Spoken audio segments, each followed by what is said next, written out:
Bismillahirrahmanirrahim. Assalamualaikum warahmatullahi wabarakatuh. Alhamdulillahi rabbil alamin. Al-qail fil Qur'anil Karim. A'udzu billahi as-sami'il 'alim minasy syaithanir rajim. Ala inna awliya Allahi la khaufun 'alaihim wa la hum yahzanun. Alladzina amanu wa kanu yattaqun. Shadaqallahul azim. Wa nahnu ala hadhihi al-ayatil karimati insyaallahu minasy syahidin wasyakirin walhamdulillahi rabbil alamin. Sahabat sekalian, shaimin dan shaimat yang dimuliakan Allah Subhanahu wa taala. Bersyukur kita kepada Allah, walhamdulillah, dengan izin Allah Subhanahu wa taala sampailah hari ini kita masih lagi diberikan kesehatan yang afiat, menjalankan ibadah puasa sehingga hari-hari yang akhir dari Ramadan kali ini. Tentu kita berdoa dan mudah-mudahan semoga amal ibadah kita di bulan suci ini diterima Allah Subhanahu wa taala, dan kelak amal inilah yang menjadi pemberat timbangan hasanat kita di hadapan Allah Subhanahu wa ta'ala. Kaum muslimin wal muslimat dimanapun berada, Ramadan akan segera berlalu dari kehidupan kita. Dia sudah berada di penghujungnya. Tak lama lagi Ramadan akan pergi seiring dengan berganti dan datangnya bulan Syawal. Maka ketika Ramadan pergi, dia ikut pergi dengan membawa segala kemuliaan-kemuliaan dan keistimewaannya. Tinggallah kita semua yang kemudian apakah masih ada kesan dengan datangnya Ramadan yang kali kesekiannya dalam kehidupan kita ini. Bulan Ramadan ini, para shaimin shaimat yang dimuliakan Allah, adalah bulan yang betul-betul menjadi momentum sebetulnya untuk kita memperbaiki diri, menjadikan diri kita kembali kepada as-salahnya yang fitrah, yang hatinya bersih, yang selamat dari segala macam bentuk penyakit-penyakitnya. Karena itu madrasah Ramadan adalah madrasah yang sangat baik untuk kita senantiasa membersihkan diri kita, mensucikan diri kita, agar nanti ketika Ramadan itu berlalu, berganti dengan suasana Idul Fitri, layak kita semua disematkan orang-orang yang kembali kepada kesucian. Karena itu masih ada hari-hari yang tersisa dari Ramadan ini untuk terus kita maksimalkan, untuk kita beribadah, untuk kita bermuhasabah secara khusus. Apakah madrasah Ramadan betul-betul mendidik kita untuk menjadi pribadi yang lebih baik, menjadi pribadi yang pada akhirnya Allah layakkan untuk disematkan kepadanya sebagai orang-orang yang bertakwa, orang-orang yang dekat dengan Allah, orang-orang yang kemudian hatinya paling tidak mulai bersih dari segala macam bentuk penyakit-penyakit hati. Karena itu sebetulnya para shaimin shaimat, sahabat sekalian dimanapun berada, upaya membersihkan hati ini adalah upaya yang harus kita buat sepanjang kehidupan kita. Tidak hanya di bulan suci Ramadan, tapi Ramadan menjadi bulan yang baik untuk melakukan itu. Ketika ibadah jadi terasa lebih mudah, Allah semakin lebih dekat, ringannya kita untuk melakukan amal saleh. Mudah-mudahan diiringi dengan upaya untuk membersihkan hati, untuk kemudian menjadi pribadi yang lebih baik dengan bermuhasabah, berkontemplasi, melihat ke dalam diri, adakah dari penyakit-penyakit hati yang bersemayam? Kalaulah itu masih ada, maka itu yang kemudian pelan-pelan kita kikis, pelan-pelan dihilangkan dan dijauhkan dari hati kita.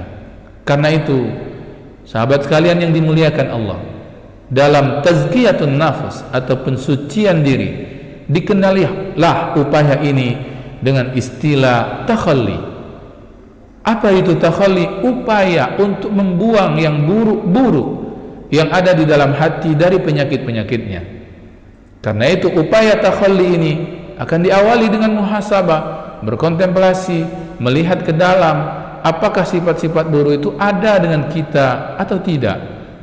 Maka mulai dengan semua penyakit-penyakit hati yang kita kenal.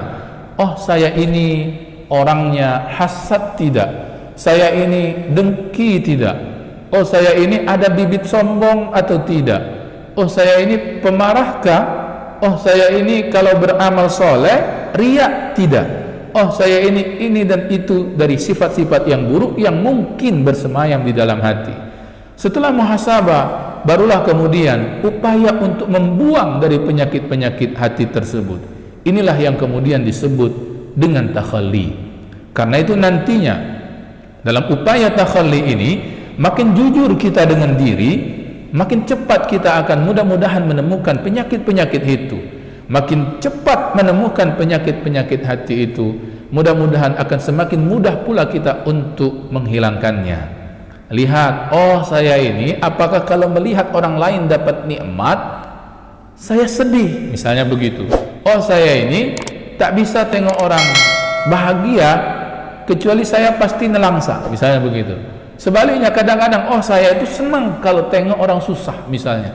Kalau yang demikian ini ada terlintas dalam hati, berarti kemungkinan ada hasad dalam diri. Itu contoh dari penyakit-penyakit hati yang ada. Dan hasad termasuk penyakit hati yang buruk. Ikhwani sekalian yang dimuliakan Allah, penyakit dengki, penyakit iri hati, bahkan sebagian menyebutkan min ru'asail akhlaqil madmuma, di antara induk penyakit hati itu adalah hasad ini, dengki ini, yang kemudian kalau tak hati-hati bisa membawa pada perbuatan-perbuatan buruk yang lain. Lalu juga begitu dengan penyakit hati yang lainnya.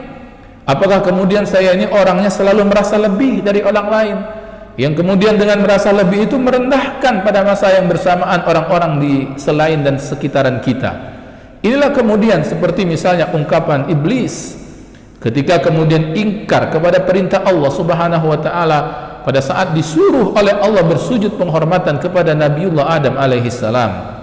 Kita mengetahui bahwa semua makhluk yang waktu itu diperintahkan oleh Allah bersujud kepada Nabi Adam kecuali iblis. Lantas kemudian Allah bertanya kepada iblis, "Ma mana'aka alla tasjuda id amartuk?" Iblis, apa yang menghalangimu untuk melakukan perintahku agar bersujud kepada Adam? Apa jawaban iblis? Qala ana khairum min, khalaqtani min nar wa khalaqtahu min tin. Aku lebih baik ya Allah dari Adam. Kau ciptakan aku dari api dan dia dari tanah. Kalimat aku lebih baik ini harus kita tandai. Bahwa kalau kemudian ada terlintas, terfikir, bahkan terucap kalimat-kalimat yang sejenis, aku lebih hebat, aku lebih pintar, aku lebih kaya, aku lebih alim, lebih soleh, dan lebih-lebih yang lain, yang kemudian diiringi dengan merendahkan orang lain, maka ketahuilah inilah penyakit hati yang kemudian kita kenali sebagai sifat sombong. Dan ini kalau ada, ya, kalau ada bersemayam di dalam diri, itulah kemudian upaya kita untuk mengikis dan membuangnya dengan takhalli. Karena itu sekali lagi dalam konsep mensucikan diri, takhalli ini adalah anak tangga pertama yang harus dilalui. Semakin cepat kita menemukan sifat-sifat buruk yang ada di dalam hati, mudah-mudahan semakin cepat pula kita untuk membaikannya, untuk kemudian menggantinya dengan sifat-sifat yang baik. Ini yang pertama. Bulan suci Ramadan ini dengan keadaan kita yang berpuasa pada siangnya, qiyam pada malamnya, mudah-mudahan membantu kita untuk bisa lebih jujur dengan diri kita sendiri. Lalu selanjutnya setelah takhalli, langkah untuk memperbaiki diri adalah dengan tahalli. Lalu apa yang dimaksudkan dengan tahalli? Kalau takhalli tadi membuang sifat-sifat yang buruk yang ada di dalam diri, maka tahalli adalah menggantinya dengan sifat-sifat yang baik. Pada waktu takhalli kita tahu kita orangnya hasad misalnya, dengki katakanlah, maka dibuang, itu takhalli. Lalu selanjutnya mentahalli, menggantinya dengan yang baik. Hasad dibuang, ganti misalnya dengan ridha. Karena hasad adalah ketidakrelaan kita terhadap nikmat yang Allah beri pada orang lain, maka digantilah dia dengan ridha.